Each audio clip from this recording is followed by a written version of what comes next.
It was during the time of the companions of Ahmad sallallahu alaihi wasallam. It was said that let me see.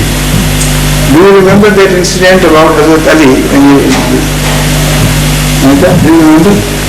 When he said that the difference is that it were people like me who followed Ahmad sallallahu alaihi wasallam, and it's people like you who are following me. Do you remember the full incident? About this part. But I don't remember the full detail, but this is the significant part.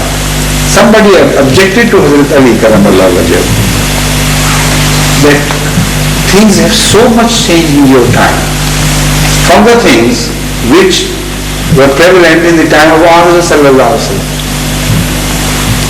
And it is only the fourth Khilafah. So what is this that's happening? He in fact blamed Hazrat Ali for this. What he wanted to say was that your leadership is impure and imperfect. You have brought this to Islam, that in your time and your era, Islam has come to this most unfortunate situation of decadence. The rebuttal which was given by Hazrat Ali was most wonderful, most beautiful. He said, you know why? Because at the time of the Holy Prophet of Islam, it were people like me who served Islam. And in my time it is people like you who serve Islam. You see? What a big difference between within a period of a few years. What is the fundamental reason?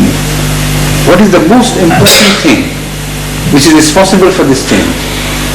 The presence of Ahmad sallallahu alaihi wasallam and absence of Ahmad sallallahu alaihi wasallam.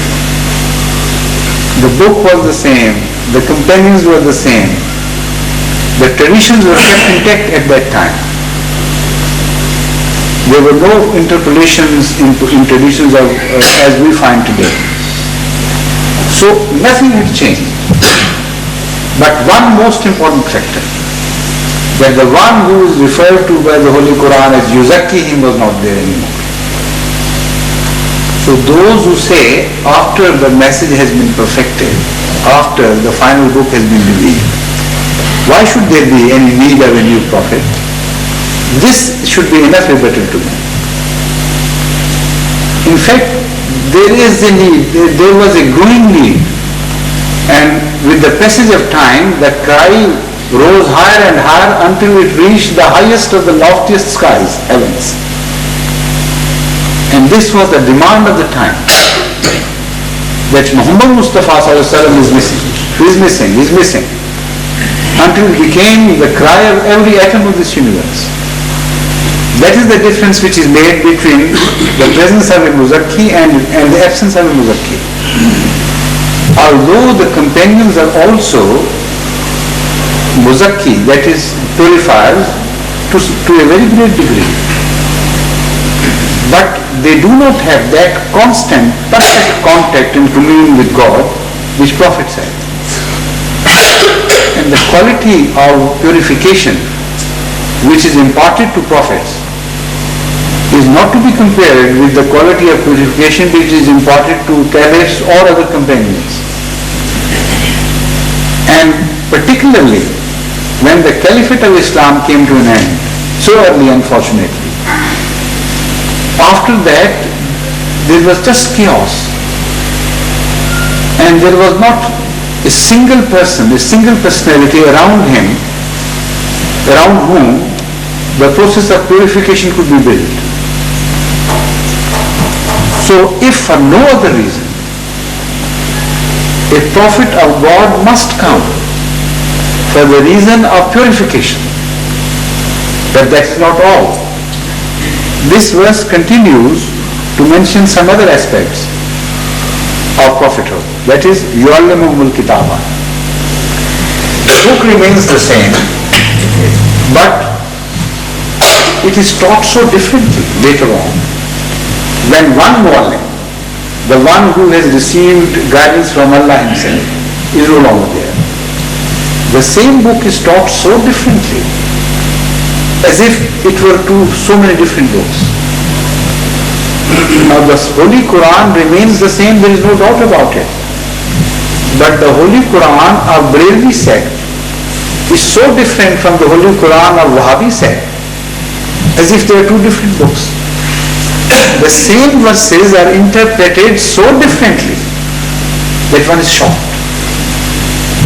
And so the interpretations are so diametrically opposed to each other that according to the one sect, the interpretation of the other sect is so much removed from Islam that those who believe in that interpretation are not at all worthy of being called Muslims. And obviously this, although the difference is based on the same verses, for instance, the verse which deals particularly قُلْ إِنَّمَا أَنَا بَشَرٌ مِثْلُكُمْ يُوحَىٰ إِلَيَّ أَنَّمَا إِلَٰهُكُمْ إِلَٰهٌ وَاحِدٌ وَمَنْ كَانَ يَرْجُو لِقَاءَ رَبِّهِ فَلْيَعْمَلْ عَمَلًا صَالِحًا وَلَا يُشْرِكْ بِعِبَادَةِ رَبِّهِ أَحَدًا. This verse has been long a bone of contention between Wahhabis and Brahmis. Wahhabis interpret this verse to be that Ahmad sallallahu alayhi wa sallam is a human being like every other human being, and they lay so much stress upon it that they forget about other distinctions of Ahmad sallallahu alayhi wa sallam, which have been mentioned in this very verse. Human being, but the one yuha ilayya annama ilahukum ilahun wahid. Human being who has been chosen for special revelation by Allah. He is no longer an ordinary human being. That aspect is forgotten. And the entire stress is laid innama ana basharun on innama ana basharun mislukum. I am one of the human beings like you. And they think Ahmad sallallahu alaihi wasallam is just like one of those. Now the Brahmis on the other part declare this to be what's called this blasphemy. They say whoever declares Ahmad sallallahu alaihi wasallam to be a human being like other human beings is the one who commits blasphemy. And such a man is a fit fodder for hell. He has nothing to do with Islam. And they interpret it differently, with the result that their concept of humanity of Ahmad sallallahu alaihi wasallam, or human aspects of Ahmad sallallahu alaihi wasallam, is this, that he had no body, no corporal existence. He was just light, an apparition, light of God which appeared like a human being. When he was born, it was no child that was born.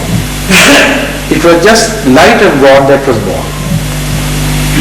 And he remained light, he had no shadow because lights do not have shadow.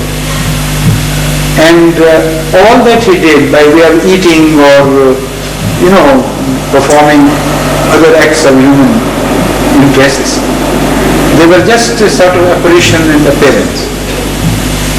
And he had nothing in common with human beings. This is the corollary of Brahmi sect from the same verse, imagine. So Talim-e-Kitab has changed to such a degree that the same verse of the Holy Quran is interpreted in a manner that if one is right, the other is positively wrong. And if the other is right, the first one is positively wrong. So you need someone who should teach the book with the light he receives from Allah, with the guidance from Allah. Hence the need of the guided one, that is Mahdi. That is why he prophesies. A time may come when the teaching would remain the same and intact, of course, but the guided one would be required to teach the book to the people and to remove the differences. The fourth aspect is a different aspect.